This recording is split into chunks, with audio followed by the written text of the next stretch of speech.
Okay, game 3 first half, we're gonna have JPCV SiLia coming out here as Wax Artist, Survivor Team Comp Boys, Ooh, this is gonna be pretty hard. Anti-Korean first chase is a huge possible, but also winding first chase is definitely possible as well. We could potentially use Magician's Wand to dodge the Wax here, but I think for SiLia, sorry. Oh, you know, SiLia has been playing Pro Team before, but like, you can't underestimate this guy's Wax Artist. That's definitely for sure here. We're gonna be seeing Wilding in middle, Magician near School Gate, Anti-Korean at Balcony, and then Hero here, Psychologist near the opening, well, the entrance of Graveyard. With this in mind, overall, I say the survivors could win this, especially with the fact that if they start putting distance early game as well, just to waste a little bit more of Waxstar this time. But we do know that the recent meta, well, not for EU of course, but for CN and JP rank 1 Wax Artist, I've been seeing a lot of insolence. It's either insolence detention or insolence confined space here, which quenching effect alongside with teleport. So we're gonna have to see whether this early game rotation is gonna be good or not.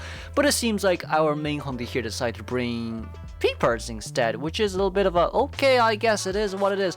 But with this in mind, CX immediately deploying down the pallet. It's gonna be trump card detention here with Max Destructiveness alongside with Berserker, Hunter's Persona website. But of course, even with that on mind here, at least everyone has borrowed time, which is good news. We're gonna be able to vault over that window there immediately and start pulling as much distance here as possible. For CX, I guess what's more important really is just to pull distance as much as possible. You're still able to get land like around 8 extra walks there, but thankfully for this Magician, that 50% movement speed boosted coming pretty close in that situation as well. And then we're going to be able to deploy another wand out, but even in this case scenario as well, it doesn't seem, it seems like SiLia did kind of mismanage his movement there, which is a little bit unfortunate, but we are going to be able to get the normal hit here anyways, which is good news. Deploying the Peepers down here will be the best course of action yet again, but even with that on mind, sadly for Magician, he isn't going to be able to rotate much here, but he is going to be able to go between the pallets, and it seems like I was wrong. Never mind, I was wrong. CV Survivor side right here, one of their Survivor Cypher machine has been disrupted, but I at least did manage to finish too. But even with that in mind as well, now we know that it's currently a Peepers Wax Artist here. We could potentially force out the teleport if we decide to sell here. I say, yeah, selling Magician here would be one of the better off choices, especially with the fact that, like, in this situation when you're missing 3 full Cypher machines and you kind of need a lot more than just this right now. The Peepers is coming in really well. The Peepers didn't do much for SiLia early game, except for really just trying to find out the nearby survivors, where they're all coming from. But even with SiLia here deploying the Peepers, he could potentially change to teleport very soon. It just depends on how fast his Peepers can regenerate right here. But we are going to be able to see Xiaoxiao being nearby as well, giving a little bit, running around a little bit, like I guess it's good to give, you know, Mudo a little bit of exercise. Yeah, it's good to give Mudo a little bit of exercise. We're running around a lot right now. We are going to be able to see Wilding, but even in this case scenario here, preferably we would want to get on board, right? Preferably we would want to get on board, but I guess we're gonna force SiLia here to commit fully towards the Wilding and then get on board. I guess that's also fine, but even with that on mind as well, since there's no attack recovery there, these 2 hits are gonna be relatively fast. Oh, that's gonna be a hit down there immediately, and we open Hot Wax. Oogie, not good. Not good, not good VTY, not good VTY, not good right there. With that in mind, we're going to be able to at least finish off one Cypher machine from Psycho side. So Psycho is going to have to go to look for another Cypher machine, but it's so far away from each other right now. It seems like Psychologist may be the one that has to come to rescue. Now, Psychologist can definitely prevent a double hit situation in this scenario as well. We do see Tram Senpai coming in immediately to block the Hunter's way from standing in between the train tracks, because that's his territory, I guess. But even so, at the end of the day, you are going to have to rescue Wilding here no matter what happens. So either they try aim for a 1-man escape, or they sell here again. Yeah, they could sell here again for the 1-man escape, but also Psycho can definitely come into rescue is what I feel. Even if Psycho gets a double hit here, it doesn't really matter, because Psycho can tank 3 hits, so it just depends how how well Psycho can sneak in right now. Doesn't seem like Peepers was activated just yet, but we did manage to get a window speed boost there immediately, so we're coming in pretty clutch. That's going to be a normal hit registered on towards the Psychologist right there, and then we are going to be able to get that. We open. Is this enough hot wax? No, that's not enough. That's a little bit too slow for hot wax right there, which is a little bit unfortunate from SiLia's side. You can't really throw a blob wax down, hot wax, and then throw another blob wax down just because it doesn't work like that. It's a bit unfortunate, but it doesn't work like that. Now we are going to be able to chair closely towards the, who is this? Towards the Antiquarian. Locking Anti-Cypher here will probably be for the best. You could probably abnormal it if you really want to do so. But even with that in mind right now as well, we are going to be able to see the Psychologist here standing near 2-story, but 2-story's palette still hasn't been used yet, so I guess that's okay for now. That's definitely okay for now. Then that 82% Cypher Machine is going to really come in clutch, isn't it? Because that Cypher Machine is almost prime. We could potentially see a teleport here. SiLia still looking at a Cypher Machine right now. Cypher Machine currently at 80. Oh, just pop it, just pop it, just pop it, just pop it, just pop it. There we go. Okay, Cypher Machine has popped right there immediately. Hito is standing at the outer side of corner house. But even with this corner house situation here as well, it does seem like we're able to rotate out a little bit easier. SiLia was not able to see the Psycho, a little bit unfortunate. That's some great crouching skills right there. No, that is some great crouching skills right there. It doesn't even seem like Peeper was able to find the Psychologist there, so I guess at the end of the day, oh wow, GG's. GG's, GG's, GG's. If Hito here is able to crouch until like the tension is over, that'll be brilliant, by the way. That will absolutely be brilliant. We did lose tonight. Oh my lord. Oh my lord, no way, right? No way we're getting dungeon. This can't be happening. There's no way, right? Oh, we're running so fast right now. Oh my god. Oh my god, we are running. Oh wow. Wow. Wow. GG. Moving on towards game 3. My bad. I meant to say moving on towards game 3 second half.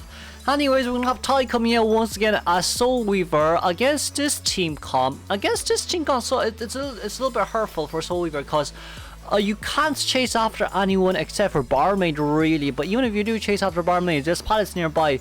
You're gonna have to wait for a blink. So for Avoided to come out here once again, Kaimatsu is a brilliant area, and then Noya can just hover away from graveyard, really, or just even hover into graveyard towards that window, and there's nothing that Soul Weaver can do against that, I guess. But even with that in mind, we're gonna have to see how Victory here plays against this team comp. But of course, we're gonna be seeing Kaimatsu as Acrobat, Precore as Mercenary, Moshi as Barmaid, and Naoya as Aeroplane. So we're going to be seeing Ty here coming out here once again as the Soul Weaver. It was a tie game last game, so if Ty here can at least win, we could potentially be a little bit of an even playing ground, but still CV does have a little bit of upper hand in this sense. Well, they do still have an upper hand, to be fair.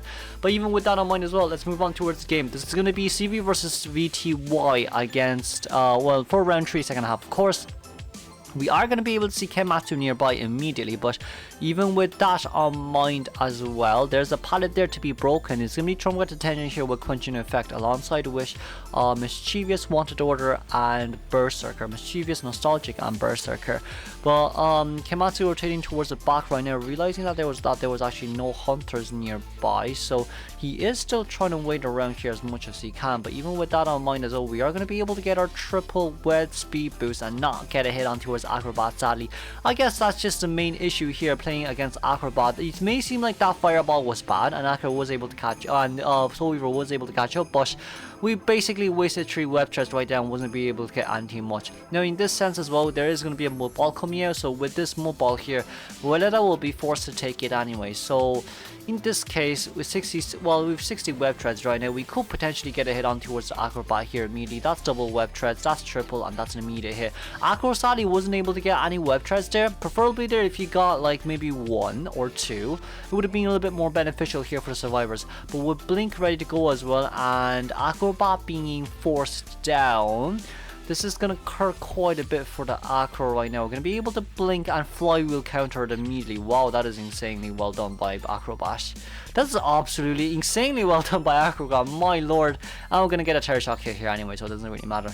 But this Terror Shock hit actually isn't too bad because then like you can't hit the rescuer in this situation because you don't have double split anymore because of that Terror Shock, right? So that Terror Shock was actually really nicely done by Kenmatsu. It suited the survivors more than the hunters because now the hunter doesn't have a double split potential for a failed rescue here.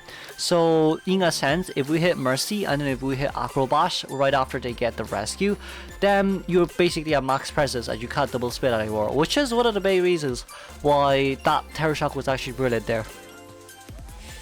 But anyways, even with that on mind, we are gonna be seems like they want to sell. Selling in this sense isn't too bad, but I guess TY is standing out very far out. Oh, excuse me. Oh. Tai is also standing very far out as well, so I guess he probably does know that this is going to be a sell.